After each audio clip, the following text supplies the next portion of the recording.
আসসালামু আলাইকুম। শুভ দুপুরের আয়োজনে সবাইকে শুভেচ্ছা। আজকে আমি আপনাদের সাথে শেয়ার করব মরলা মাছের মাখো মাখো।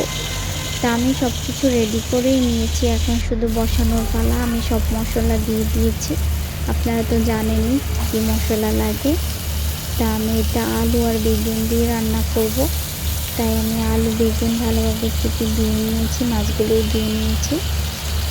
আমি আগে মাছটা দিব না, আগে আলু আর বেগুনগুলোকে ভালোভাবে কষিয়ে নিব, তারপর আমি মাছটা ছেড়ে দেব। কারণ এই মাছগুলো বেশি নাড়াচাড়া করলে ভেঙে যায়, তাই আমি হালকা আদা সেদ্ধ করে আলু আর বেগুন তারপর আমি মাছটা দিয়ে বেশি নাড়াচাড়া করব না, খুব আলতোভাবে একটু নেড়ে চেড়ে দিব, শুধু মাছটায় যেন মশলাটা লাগে আর মাছটা যেন সেদ্ধ হয়ে যায়।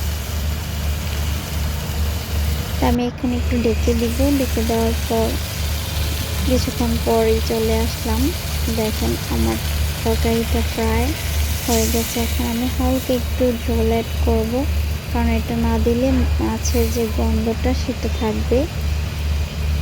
এখন আমার এই পানিটুকুই আলু বেগুন আর মাছটা ভালোভাবে সেদ্ধ হতে একটু পানি হয়ে যাবে।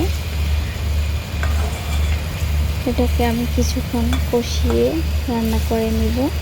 রান্না করার পর আমি একটি বাটিতে ঢেলে নিব।